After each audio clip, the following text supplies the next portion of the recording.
Over the years, you've watched me purchase ready-to-rent buy-to-lets, you've watched me complete the BRR strategy, and you've watched me flip and trade houses. Now, I love all of those strategies and I implement them all at different times. But in recent years, it's come clear to me that there is one strategy that is just better than the rest. And this one strategy is possibly the best for building a portfolio, building cash flow, and the best for creating wealth.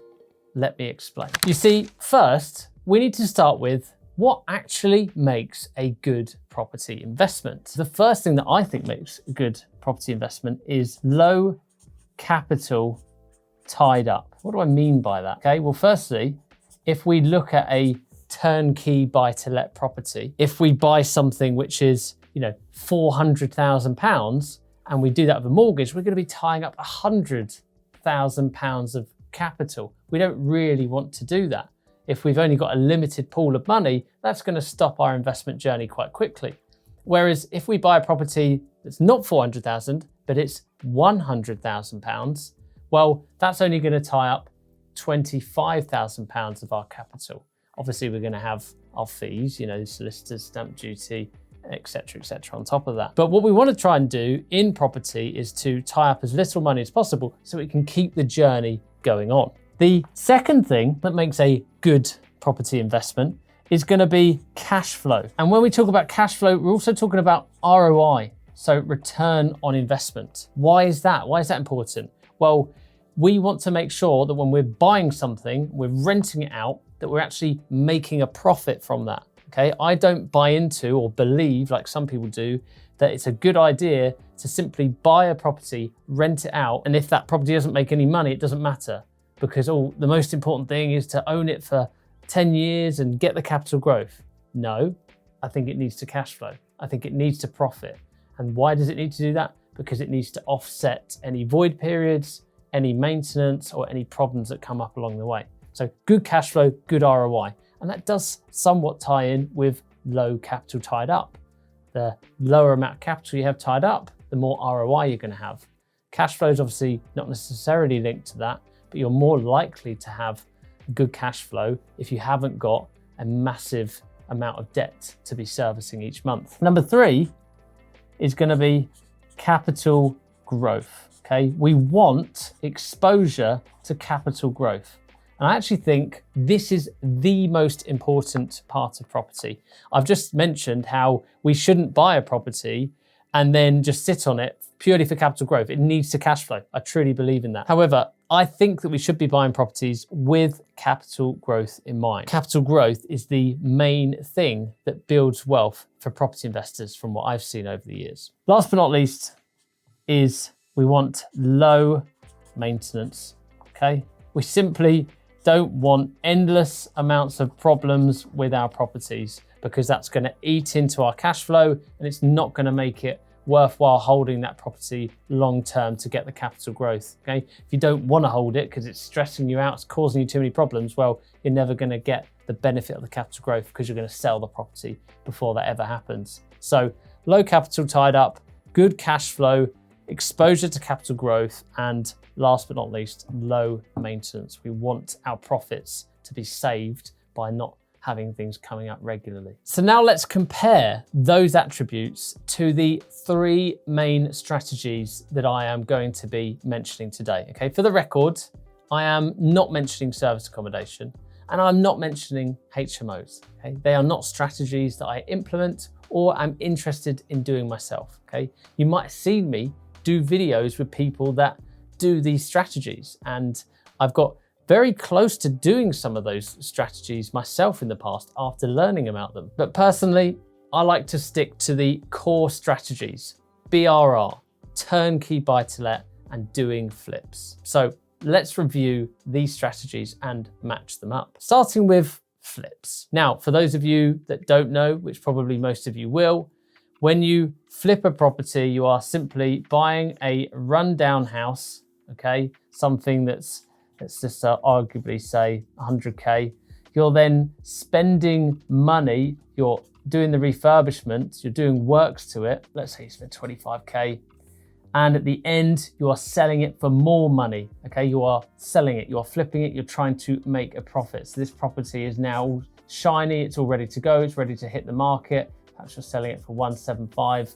Okay, once you take away the 25,000, once you take away your purchase price, once you take away the costs, well, then you're going to be left with your profit. So if we start with flips and we say, number one, does it tie up a low amount of capital? The answer is no. Why is that? Because when it comes to doing a flip, I always recommend you don't necessarily go for the cheapest of the cheap areas. Why? Because if you're going to a cheap area, the target audience are more likely to be investors. Whereas if you go for a slightly better, lower value area, then you can position your property to a good target audience. Okay, why do we want to do that? Well, because we want the audience of people, our target market, to have a decent amount of capital. We want them to really fall in love with an expensive property that we've created and pay over the top for it. So when it comes to a flip, we're not going to be tying up a low amount of capital because we're going to be looking in a slightly better area. Not only that, but also we're going to be spending probably a little bit more money when it comes to the refurb so we can get it up to a really good quality and standard. So flip, does it have a low amount of capital tied up, is a no. So I'll put a cross there. When it comes to number two, cash flow, does it have a good cash flow? Well, arguably it doesn't on a month-to-month basis whilst you are doing the project. However, when you complete the project and you sell it to someone and you make a profit, well, you've got this big burst of cash flow that comes in. If we had a buy-to-let, typically buy-to-lets make £3,000 or £4,000 profit a year. Well, if we sell a flip and it makes £40,000 in profit, well, now we've locked in 10 years worth of buy-to-let profit, but in one transaction. So cash flow, I'm going to give it a tick and say, yes, it does have a nice big burst of cash flow, a short-term amount of cash flow. Number three, capital growth. Well, that's a no, because we aren't sitting on the property for a long period of time. Yes, the house might go up in value during the time that we're refurbishing it just before we sell it, and we are taking advantage of that, but we're not getting the long-term capital growth benefit. So it's a no for that one. Last but not least, low maintenance. Are we getting that one? Well, yes, because we're doing the refurb, which is a high amount of work. However, we are not having to experience sitting on it, holding it, dealing with problems that come up during the process. 2 out of 4 is what I'm going to give the flip here. Next up is buy, refurbish, refinance, okay, which I'm going to put BRRR, okay? And for those of you that don't know, which I'm sure many of you do, what we're doing is we're buying a rundown house. We are then adding value with the refurbishment, okay? We're bringing the house up to a good rentable standard, but we're also pushing that value up. We're then going to refinance it, okay? We're going to try and unlock the money that's in there, get it back into our bank account, rent it. We're going to put someone in there to live. It's going to pay us monthly. And then we're going to take the money that's come out from the refinance. We're going to take the money from the rent and we're going to put that into doing more and more deals. So buy, refurbish, refinance is that ongoing cycle of money. Now, when we do the BRR strategy, how does that apply to the 4 different points that we're looking at? Well, number 1, low amount of capital tied up. Does BRRR tie up a low amount of capital? Well, if you do it relatively speaking in a well manner and you do it right, then yes, you are going to be tying up a low amount of capital. So I'm going to give that one a tick. Number 2, cash flow, ROI. Well, yes, we are going to be getting cash flow after we've refurbished it, refinanced it, and now rented it out. It's not going to cash flow the best because we're taking the property up to its maximum value. And when you take the property up to its maximum value and then you add debt to that, well, you've taken the debt to its maximum amount possible as well, meaning you're going to be paying the highest amount possible really to service your debt on an interest-only payment. So cash flow and ROI, well, the ROI is going to look good because you've got cash flow versus a low amount of money left in. Cash flow is not going to be amazing, but it's still going to be good. So I'm going to give that a tick as well. Capital growth, number 3, absolutely. We're holding the property. We've refinanced it, we kept it, we're holding it. So tick on number 3 as well. We are exposing ourselves to capital growth. And then number 4, low maintenance as well, in theory. If the refurb was done correctly, then we absolutely should be low on maintenance. So that one, BRRR, is going to be a 4 out of 4 score. Now, the third strategy that I'm going to share with you today in this video is going to be what I call a turnkey buy-to-let, also known as a ready-to-rent buy-to-let. It's quite simply, you're buying something off the shelf. You're going out, you're looking for a house that is already listed on the market with an estate agent, and you're simply going to buy it and then rent it out. And ideally, in theory, that is all you want to do. Okay, so what some people do wrong with a turnkey buy-to-let is that they just look for the cheapest house possible that they could get away with renting out. You don't want to do that, because then you're going to have all sorts of problems down the road with maintenance and tenants. And in fact, what you do want to do is you want to find what I think is almost like a refurbished property, or similar to something that was refurbished in very good condition. It's got good boiler, good electrics. Maybe it's already been rented out in the past and it has its certificates. And now you want to just negotiate that to the best of your ability. And if you can get that for a good price and it's going to be low maintenance, it's a really good quality house, then you're winning. You're getting the best of both worlds. But let's look at this as a strategy and compare it against the 4 points once again.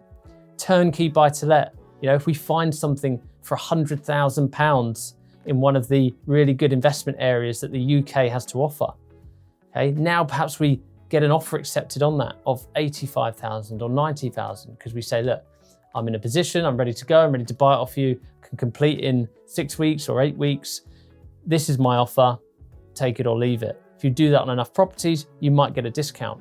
Okay, if you agree to buy one at 80,000, well, now you're only putting in 20K of deposit, and then you obviously got 60K, which is 75% of your mortgage. Now, is that one therefore low capital tied up? Absolutely, yes it is. In fact, arguably a turnkey buy-to-let, like I just explained, at 80K purchase price is maybe going to leave in the same amount of money as you would do on a BRR, unless you get a really, really good unicorn deal. Most BRRR deals that I see, most people are leaving in 15K, 20K, sometimes 25K.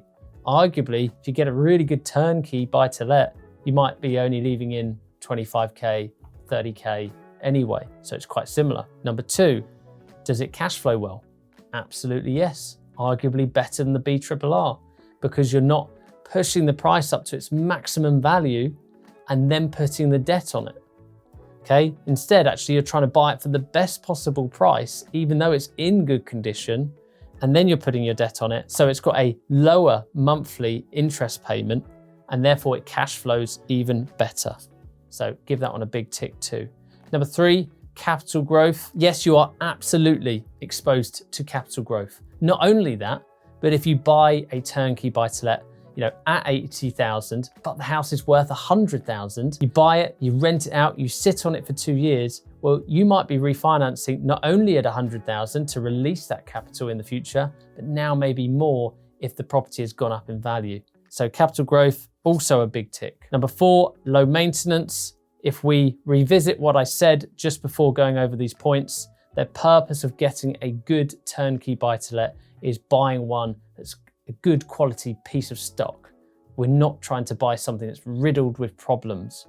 You're far better to go down the BRR route if you are going to deal with something that needs a refurb. You need to solve that. If we buy this right, this is absolutely going to be low maintenance. And so I'm going to give that a big tick as well. Okay. One thing that's not mentioned on any of these points here is that you can earn from day one with buy-to-let. Get that property completed, you get it rented straight away. So this is also a big 4 out of 4 ticks. So at this point in the video, you might be thinking, hang on. What about all the times, Justin, that you have said and created videos on how amazing BRRR is? How amazing the flip strategy is, how amazing sourcing is as well. And yes, they are all amazing strategies. Let me explain my point here by sharing an example that a lot of investors are struggling to solve. You see, your average investor that we talk to when it comes to sourcing or mentoring, okay, they're starting in property with around 60 to 70K in capital. Okay, that's their capital amount that they're starting with. If you have less than 60K capital, okay, if you're under this, you need to really go straight down the route of doing a turnkey buy-to-let, because simply you haven't got enough money to be doing the BRRR strategy, okay? If you have £60,000 exactly, then I would say that maybe you could do a low refurb BRR. And then if you have 60, 70 or over, then, well, you have options basically. Well, let's say for the purpose of this example that you have 70K in capital. Most people's goal with this amount of money is to implement the buy, refurbish, refinance strategy. Why? Because they plan to release as much money as possible and rotate their cash around to do more deals. So if we say the average BRR deal leaves in around £20,000 in capital after refinance, remembering that if we do BRR and we had that 70K capital, that's all going to get tied up, and that's going to be 25% deposit, and you're going to be getting that with 75% bridging. You're going to be paying stamp duty, land tax, so SDLT, solicitors, survey, broker, refurb, holding costs. You get the picture. There's a lot of costs there, because a lot of people go to me, oh, Justin, I don't need to tie up 70K. I can do a BRR with 50K. Okay. No, quite often, unless you're in a very, very, very, very, very cheap area, in which you probably don't want to be doing property, then you are going to need more money. So £70,000 in capital is quite likely to be the amount that you tie up. And then bearing in mind that you are likely to take that, do the full BRR process, now refinance the property, and then maybe let's say that you leave in £20,000 in capital. Now, if you're wondering, how does that all happen? What happens? How do we get from 70? How do I unlock £50,000? And then I only leave in 20. I've got different videos that explain that, and I'll link them here. But for the purpose of this, we've put in £70,000 and we've released 50K. I could put plus 50K. It's come back to us. And we're leaving in £20,000. So we'll call that option one. You get £50,000 back in your bank. Now, if you decide to go and do property number two, well, you're going to be putting the 50K in. You might have to do a really light refurb BRR, and then you might do the full process again, and you leave in another £20,000. So this time around, you put in 50, got back 30, and you've left in 20, meaning that you are stuck after two properties. So you've got two houses and you've got 30K left, but you can't continue the journey until you earn, save, or raise more money. The pros are absolutely that you have two refurbished houses. They're rented out and they're cash flowing, and you've got £30,000 in capital left over. The cons, however, is you could only do one property at a time due to limited capital, meaning it probably took you 9 months total per deal. So it might have taken you almost 2 years to complete both of those. Cash flow isn't bad, but the monthly mortgage payments are high due to refinancing and the higher cost of debt, and therefore suppressing your profits. So there's a couple of cons to it. Now let's compare that to a turnkey, TK, buy-to-let strategy, also known as ready-to-rent buy-to-let. This time you've got the same 70K capital, and you go out and you purchase 2 properties. And each one you leave in 35K. That's the deposit, the solicitors, the stamp duty, the fees of acquiring the property. So you've tied up 35K per property, meaning that you now have 2 properties, but your capital is completely tied up, meaning that you are stuck once again after 2 properties. The pro is it only took probably 3 months to acquire both of these. You could purchase them both at the same time, and it will make maximum rental profits due to the lower monthly mortgage payments. You're now going to have exposure to capital growth whilst owning the houses, which will have been sooner than if you were doing the process of buying them for BRR. And you can also now take advantage of the refinance, but it's going to be in 2 years' time. It's almost like a delayed BRR. The cons, you've got to wait for that refinance. And until then, your money is tied up. And you're also left with £0 afterwards. So both sides have their pros and cons. You have to decide which you'd prefer to take. The reason I've come to like the turnkey route is because I can acquire the properties quicker. I can buy them at a discount, meaning a lower monthly mortgage payment. I won't go over the facts again, okay? It is a quick strategy requiring less time and effort, and I get them up and running in my portfolio quicker. With all of that said, each year I do buy BRR deals. I do some flips. It's just in recent years, I've started to add a couple of turnkey buy-to-lets each year. And this is just because I've witnessed the snowball effect in property. Many times I've bought discounted properties. I've then held them for 2 years and then I've refinanced the money out. And I've seen how it's just like doing a delayed BRR. Yet it took me far less time, far less stress to acquire them and then rent them out. To summarize, why should you consider adding turnkey buy-to-lets to your portfolio? Turnkey is good for speed, cash flow quicker, quick acquisition. Okay, you're going to also cash flow higher with lower mortgage payments, and you're going to have the same capital growth as BRR. Okay, in comparison, there's a lot less risk. And the goal is to find something that's worth 130,000, let's say, and pay 115, or find something worth 100,000 and pay 85. Acquire it, rent it, cash flow it quick on a 2-year mortgage, so in 2 years' time you can refinance the equity out, plus more if the property increases in value. Too many people are thinking of year one only, whereas you need to ask yourself, are you doing property for 1 year? Most likely not. So why are you just thinking about the year one return on investment? Are you actually going to be doing this for 10 years or 20 years? Because if that is the case, start acting like it. Particularly those of you that have a business or earn well and you've got good salaries, you've got money coming in, yet you're taking the time that you could be putting into your business, into leveraging the skills that you have, the knowledge that you have, and the money earning potential that you have, yet you're taking that time and you're putting it into doing strategies like BRR, which take up that time because it looks fancy and yet it's very stressful. If you earn well, then just take the money and put it into an investment which can start earning you money hands-free. If you don't earn well, then you need to think more like how can you put time into property, because you've got all this free time. How can you make more money from property? Which might be BRR, it might be flipping, it might be doing a strategy like sourcing. But you just need to remember where your time is best spent. Is it in your business? Is it earning money and doing a more hands-off strategy? Or is it that you simply have got tons of time? Perhaps you don't work, perhaps you're in between jobs, perhaps you do something very part-time.